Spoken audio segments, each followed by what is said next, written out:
Hi കൂട്ടുകാരെ, ഇന്ന് ഞാൻ അങ്കമാലി മാങ്ങാക്കറിയാണ് കേട്ടോ വെക്കുന്നത്. 2 മാങ്ങ എടുത്തിട്ടുണ്ട്, ഒരു വലിയ സവാള എടുത്തിട്ടുണ്ട്, പിന്നെ ഒരു 5 പച്ചമുളക്, ഒരു കഷ്ണം ഇഞ്ചി ചെറുതാക്കി അരിഞ്ഞത്, കുറച്ച് തേങ്ങ എടുത്തിട്ടുണ്ട് കേട്ടോ. തേങ്ങാപ്പാൽ വേണം. സവാള ഞാനൊരു പാത്രത്തിൽ ഇട്ട് കൊടുത്ത്, അടുത്തത് പച്ചമുളക്, ഇഞ്ചി അരിഞ്ഞ കഷ്ണങ്ങളും ഇട്ട്,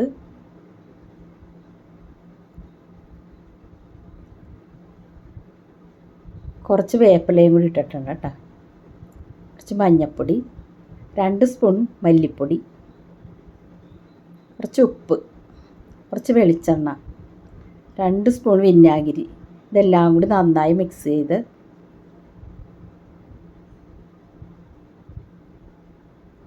അരിഞ്ഞ് വെച്ച മാങ്ങയും കൂടി ഇട്ട് കൊടുക്കുക കേട്ടോ. പിന്നെ ഇതെല്ലാം കൂടി ഒന്ന് മിക്സ് ചെയ്യാന്ന്.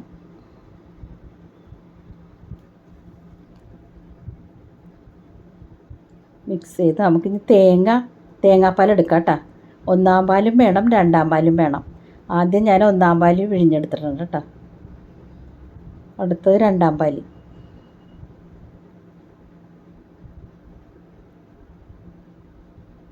ഇനി ഞാൻ ചട്ടി വെച്ചിട്ട് ഈ മിക്സ് ചെയ്ത മാങ്ങ ഈ ചീനച്ചട്ടിലോട്ട് ഞാൻ ഇട്ട് കൊടുത്തിട്ടുണ്ട്. ആ 2-ാം പാലും കൂടി ഇതിലോട്ട് ഒഴിച്ചു കൊടുക്കാം.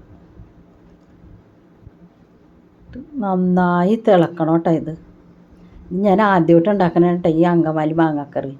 എല്ലാവരും പറയും നല്ല ടേസ്റ്റാണെന്ന്. അപ്പോൾ ഇന്നൊന്ന് ഉണ്ടാക്കി നോക്കാൻ ഓർത്ത്.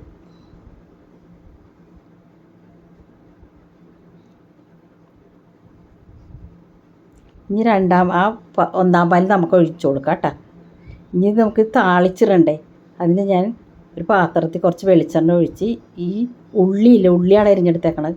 ആ ഉള്ളി നന്നായി വാട്ടി കുറച്ച് വേപ്പിലയും കൂടി ഇട്ട് കൊടുക്കാം കേട്ടോ.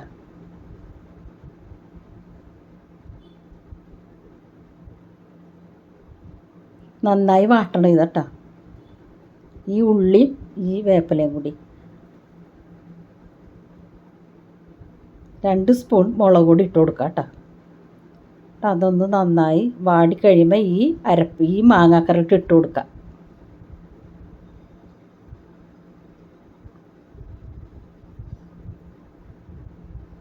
ഇപ്പം തന്നെ കരട് നിറം കണ്ടല്ലേ, നല്ല മണമൊക്കെ വരുന്നുണ്ട്. ഒന്ന് ടേസ്റ്റ് ചെയ്ത് നോക്കാം നമുക്ക്. ഹായ്, അടിപൊളി. എല്ലാവരും ഉണ്ടാക്കി നോക്കണം കേട്ടോ ഈ അങ്കമാലി മാങ്ങാക്കറി.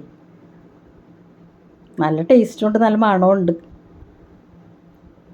എല്ലാവരും ഇതിന് കമൻറ്റ് ചെയ്യണം, ലൈക്ക് ചെയ്യണം, സബ്സ്ക്രൈബ് ചെയ്യാത്തവർ സബ്സ്ക്രൈബ് തരണം കേട്ടോ. Okay, by.